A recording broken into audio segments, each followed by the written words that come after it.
એટલે આમંત્રણ હતું. વાંસળી વગાડવી એટલે આમંત્રણ હતું કે હું તમને એ પોકાર છે. વાંસળી દ્વારા ભગવાને પોકાર કર્યો કે હે દેવીઓ આવો, હે ગોપીઓ આવો, આવો મારી પાસે આવો, હું બોલાવું છું. બોલાવવા વાળા ભગવાન, અને ભગવાનના બોલાવવા ઉપર ગોપીઓ આવી એટલે ગોપીઓ શું પૂછે છે? ભગવાન ગોપીઓને શું પૂછે છે? હે મહાન ભાગ્યશાળી સ્ત્રીઓ, તમે અહીંયા શું કરવા આવ્યા? આ તો ઓના જેવું થયું ને, કોઈકના ઘરે લગ્નનો પ્રસંગ હોય અને એને કંકોત્રી આપણને આપી હોય, આવજો હું, આવજો હું એમ કરીને કંકોત્રી આપણને આપી હોય, અને આપણે એ જ તારીખને સમયે એના જમણવારામાં પહોંચી જઈએ અને પછી આપણને જુએ, લે તમે આવ્યા? આ એના જેવું થયું. આમંત્રણ એને આપ્યું, કંકોત્રી એને આપી, અને એટલે આપણે ગયા, અને સામે વાળો પૂછે કે તમે ક્યાં આવ્યા? ભાઈ તમે આમંત્રણ દીધું તું એટલે આવ્યા. ભગવાને આમંત્રણ આપ્યું ને ભગવાન જ કહે છે શું કામ આવ્યા? જો ભગવાન પરીક્ષા લે છે, ભગવાન યહાં पे परीक्षा ले रहा है. ગોપીઓ કાંઈ બોલી નહીં, ચૂપ. ગોપીઓ કાંઈ બોલી નહીં એટલે ભગવાનની પરીક્ષામાં પાસ થઈ ગઈ. ભગવાને પરીક્ષા લીધી, ગોપીઓએ કાંઈ જવાબ આપ્યો નહીં એટલે પરીક્ષામાં પાસ. વિચાર કરો, આવા પેપર હોય, કોરું મૂકો ને પૂરા માર્ક મળે? આવી તે એક્ઝામ હોય કે લખ્યા વગર પાસ થઈ જવાય, કાંઈ ન લખો ને પાસ થવાય? ભગવાને પરીક્ષા લીધી, પૂછ્યું શું કામ આવ્યા? ગોપીઓ ચૂપ રહી એટલે પાસ થઈ. શું કામ? ભગવાનનો પ્રશ્ન સાંભળજો, શું કામ આવ્યા છો? હવે ગોપીઓ ગમે તે જવાબ આપત કે અમે આટલા માટે આવ્યા છીએ, આના માટે, તે માટે, આ માટે, કોઈ પણ કારણ આપત તો ગોપીઓની ભક્તિ સકામ થઈ જાય. સકામ એટલે કાંઈ કામ કર્યા પાછળ એનું ફળ મળે એવી ઈચ્છા સાથે કરવું કામ, એને કહેવાય સકામ. તો ગોપીઓની ભક્તિ સકામ થઈ જાય. પણ ગોપીઓ તો નિષ્કામ ભક્ત છે. वो प्रभु से नहीं चाहती, वो प्रभु को चाहती है. वो ईश्वर से कुछ नहीं चाहती, वो ईश्वर को चाहती है. અને આપણું ઊંધું છે, આપણું ઊંધું છે. हम ईश्वर को नहीं चाहते, हम ईश्वर से कुछ चाहते हैं. મારું તમારું ઊંધું છે.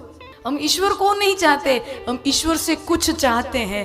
गोपियां ईश्वर से कुछ नहीं चाहती, वो सिर्फ ईश्वर को चाहती हैं. એટલે ચૂપ રહી એટલે નિષ્કામ ભક્તિ થઈ, અને નિષ્કામ ભક્તિ થી ભગવાન પ્રસન્ન થયા.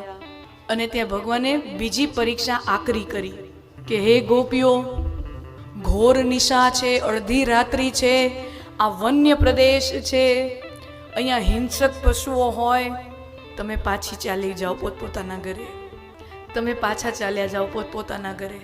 અને હવે ગોપીઓથી રહેવાતું નથી. કનૈયા, તે બોલાવ્યા એટલે અમે આવ્યા, અને હવે તું જ અમને એમ કહે છે કે પાછા ચાલ્યા જાઓ. જો ભગવાન પરીક્ષા લે છે.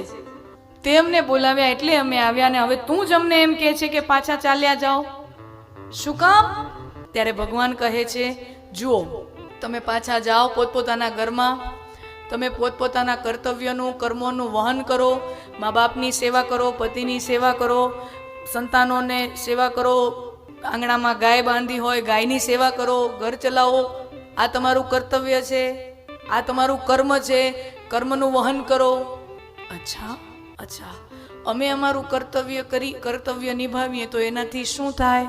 તો ભગવાન કે તમે તમારું કર્તવ્ય બરાબર નિભાવો તો એનાથી તમને પુણ્ય મળે. અચ્છા, પુણ્ય મળે? ગોપીઓ કે પુણ્ય બહુ બધા ભેગા થઈ જાય તો શું થાય? ભગવાન કે બહુ બધા પુણ્યનો ઢગલો ભેગો થઈ જાય ને તો તમને વૈકુંઠ મળે. અચ્છા, પુણ્યનો ઢગલો ભેગો થઈ જાય તો વૈકુંઠ મળે એમ? ને વૈકુંઠ મળે તો શું મળે? તો કે વૈકુંઠમાં તમને હું મળું. હે ને કાના, અમે અમારું કર્તવ્ય કરીએ, અમે અમારી ફરજ નિભાવીએ તો અમને પુણ્ય મળે, પુણ્ય મળે તો વૈકુંઠ મળે, વૈકુંઠ મળે તો તું મળે, તો તું તો અમને અત્યારે જ મળી ગયો છો, અમે હવે પાછા શું કામ જઈએ? તું તો અમને અત્યારે મળી ગયો છો, તો અબ હમ વાપસ ક્यों जाए? हम नहीं जाएंगे, हम नहीं जाएंगे, हम नहीं जाएंगे. અને ગોપીઓના પ્રેમથી ભગવાનને આનંદ થયો, ગોપીઓની નિષ્કામ ભક્તિ ભગવાનને આનંદ થયો. અને પછી ભાગવતમાં પ્રસંગ છે કે યમુના તટે શરદ પૂર્ણિમાની રાત્રિ છે, જસ્મીનના સુંદર મજાના પુષ્પો યમુના તટે ઉગેલા છે, વાયુની લહેરકી સાથે, મીઠી ઠંડી લહેરકી સાથે જસ્મીનના પુષ્પોની સુગંધ આખા વન્ય વિસ્તારમાં મહેકી ઉઠી છે.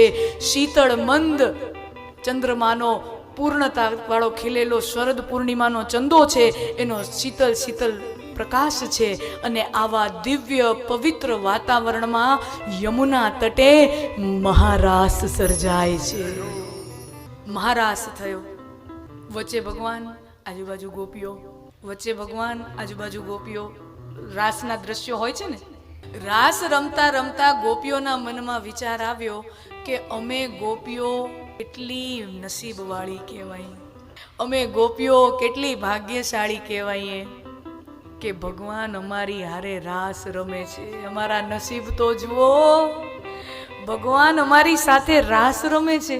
અને જેવો ભગવાનના ગોપીઓના મનમાં વિચાર આવ્યો કે ભગવાન અમારી સાથે રાસ રમે છે, અમે કેટલી નસીબવાળી કહેવાઈએ, ભગવાન અમારી સાથે રાસ રમે છે, જેવો આ વિચાર આવ્યો ત્યાં મહારાસમાંથી ભગવાન અંતર ધ્યાન થઈ જાય છે, ભગવાન ત્યાંથી ગાયબ થઈ જાય છે. આ વિચાર આવ્યો ને ભગવાન ત્યાંથી અંતર ધ્યાન થઈ ગયા, ત્યાંથી ગાયબ થઈ ગયા. શું કામ? ગોપીઓના મનમાં એવો અહંકાર આવ્યો કે અમે, અમારા નસીબ તો જુઓ, ભગવાન અમારી હારે રાસ રમે છે.